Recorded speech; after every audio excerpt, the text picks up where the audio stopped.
The sounds of the suburbs. This is the sound of the suburbs. This is the sound. This is the sound of the suburbs. Yeah. This is the sound of the suburbs. This is the sound of the air.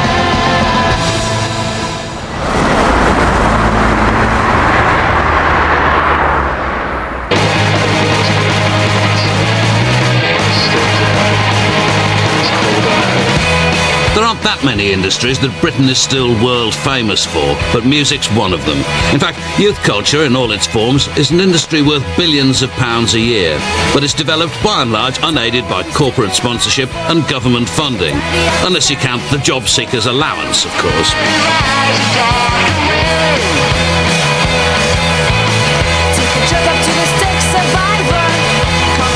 So where does all of this creativity come from? Well, a lot of it's here in Britain's tower blocks, housing estates, suburbs and small towns. I decided to take a round Britain trip to try to unearth the social, cultural and economic influences from which all of these good things flow. My first port of call is Lanarkshire in the midwest of Scotland. Driving into Lanarkshire from the south, I found myself surrounded by rolling hills, which I thought might just be the Trossachs. I've no idea where the Trossachs are, and it's such a great name. Because yes, we're tramping in the Trossachs. I always use whenever I'm making up imaginary guidebooks, you know, with pen and paper through the Trossachs, or with camera through the Trossachs. Talking bollocks in the Trossachs.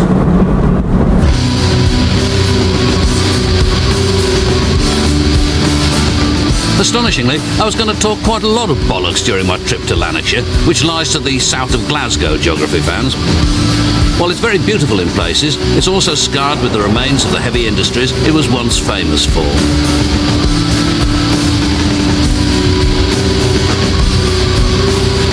Towns built to support these now dead industries sprawl outwards from Glasgow's borders. One of these is Bellshill, which is hometown to Sean Dickson. Love is such a game that I don't want to play.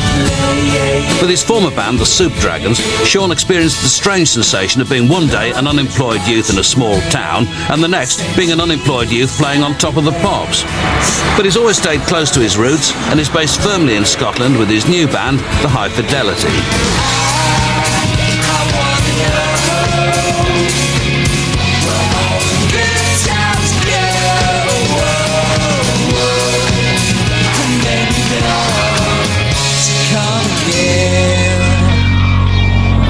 Sean took me on a tour of his teenage haunts, the places where his musical career had begun. So what's the significance of this place then, Sean?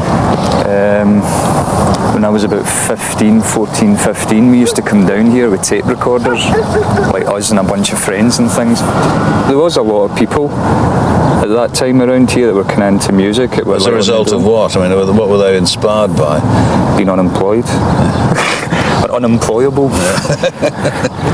So you actually played in there then? That's right. Because the audience, like a rock fest. Yeah, and yeah. The audience out here on the, just like... Sell stock. Were you born in the maternity hospital down there? Yeah. Me and Sheena Easton. That's quite nice. I was going to make a little secret silent pilgrimage to... There's a bit of an admirer of Sheena. Her music, of course. She used to go out with Richard Skinner when he was a DJ at Radio 1. He used to have the programme before mine. And he used to come in and sort of, you know, oh yeah, Sheena and I, and you just think, you bastard. Why you? So you're at the hots with Sheena Easton? Well, I mean, only intellectually. I mean, obviously, no interest. I'm a very happily married man. No interest in her physically. Good God. Right, so... I think we should change the subject. I think we should change the subject. See where those houses are? Yeah. That used to be a slaughterhouse. I wonder if the people who live there know that. Yeah. And that that used to just be full of like cows' heads and like bits of cows' legs and things, and all the local stray dogs and that used to drag them about. And I remember my mum and dad having a big argument once. It went on for like days about who was going to move the cow's leg from the front of our garden. That's horrific. Not good for the sensitive vegetarian like myself. That's why I'm vegetarian. Is it? Yeah. There may not have been much work around when Sean was growing up, but it hadn't always been that way.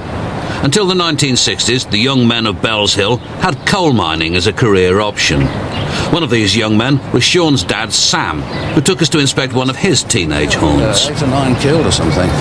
Well, it used to be here then. I mean, if we'd come here 20 years ago. If you came here 20 years ago, there was a village here with a cooperative, a mine, Hamilton Palace Colliery. My father took me down when I was 15. I was kicking Tracy's over. And he says, right, Tracy's over.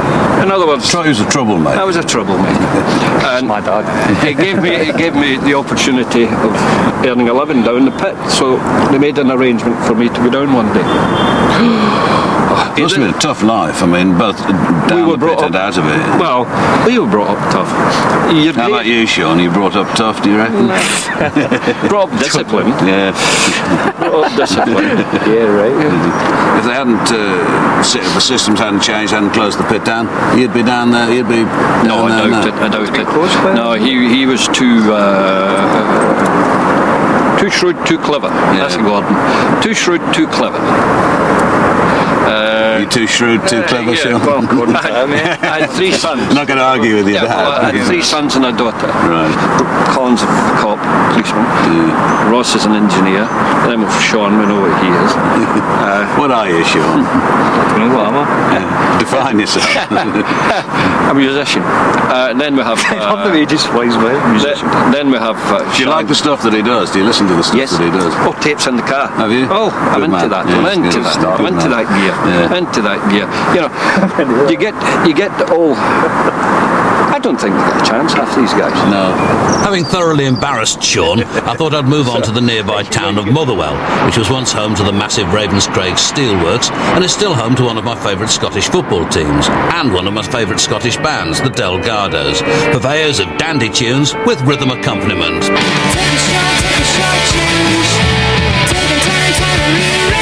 I drove with Delgado's bass player Stuart Henderson up to the site of the old steelworks, which covers over 1,000 acres and was once the source of employment for 7,000 people. I wanted to get a feel for the place whose closure had had such a devastating effect on the community. Even people in London read about Ravenscraig. Page 19, just below Runaway Vicar in Mercy Dash to Palace. I was driving there, kids, without my seatbelt on. Don't do that.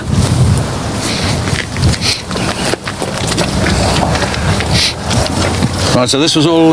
Yeah, I mean, this is as close as you can get from here because the whole place is run like some sort of military industrial complex. If you sort of like go anywhere near it, you'll get like, I don't know, lasered or something like that. Yeah.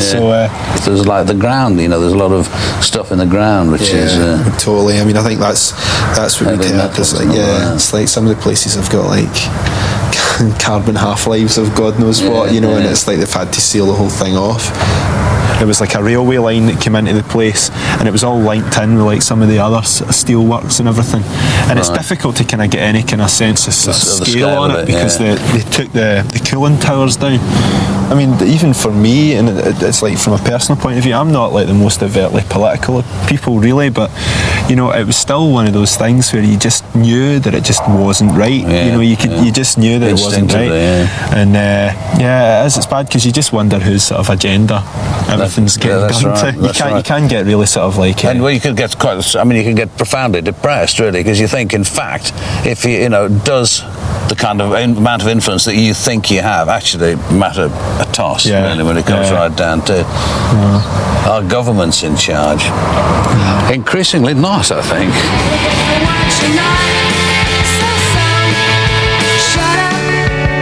It's heartening that in the midst of massive unemployment, the Delgados can create their own cottage industry, launching a record label from their front room, and then signing a handful of local bands who, frankly, do a lot more for me than truckloads of Britpop ninnies.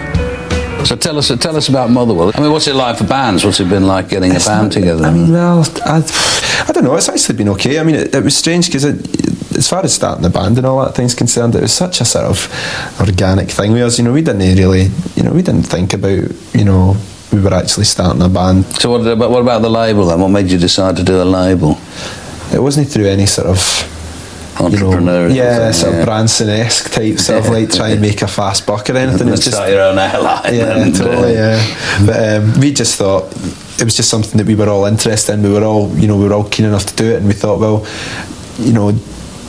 we felt that we would be just as capable of putting out our single than anyone else under the circumstances, and we were quite keen as well that we wanted to put ours out first, because if we were going to make an arse of it, then we'd rather do it with our stuff than anyone else's. With their Chemical Underground label, the Delgados are working collectively, supporting other local bands and putting money back into the local economy. This has echoes that go far back into Lanarkshire's history. Lanarkshire was the first area of Scotland to be affected by the Industrial Revolution, and consequently it was also the birthplace of left-wing politics. Keir Hardie, first leader of Old Labour, was born here in 1856, and half a century before that, Robert Owen, a cotton mill owner, established a utopian socialist village for his workers at New Lanark. You could say that what Robert Owen was trying to achieve is not a million miles away from what the Delgados are doing with their independent record label, although they've yet to build a village for their soundmen, road crews and the people who glue their sleeves together. I was taken to New Lanark by John Miller, singer in country band The Radio Sweethearts, who lives nearby. What Robert Owen did was he ploughed money back in to the village for the workers. He gave them a school for the kids and a hot meal every day and dances at the weekend. Free medical care. Fantastic, actually, isn't it? I had no idea that, until today, I'm ashamed to say, I had no idea that such a place existed as this.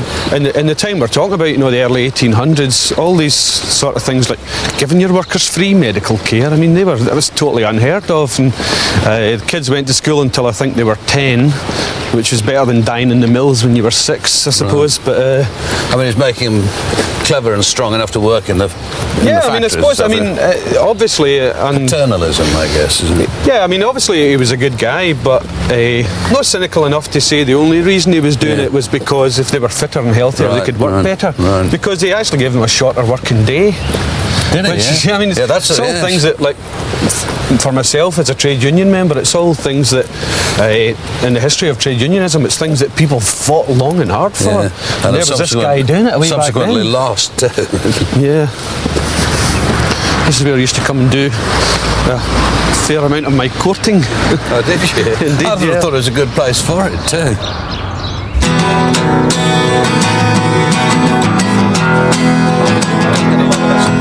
Nestled in a valley of rolling hills by the side of a river and some cotton mills. It's nigh on 30 years since they shut down. It was back in '68 that the company finally closed their gates, turned its place. New Lanark obviously has a special significance for John Miller. He's even written a song about the place. People come from far and near, and there's hundreds of thousands every year.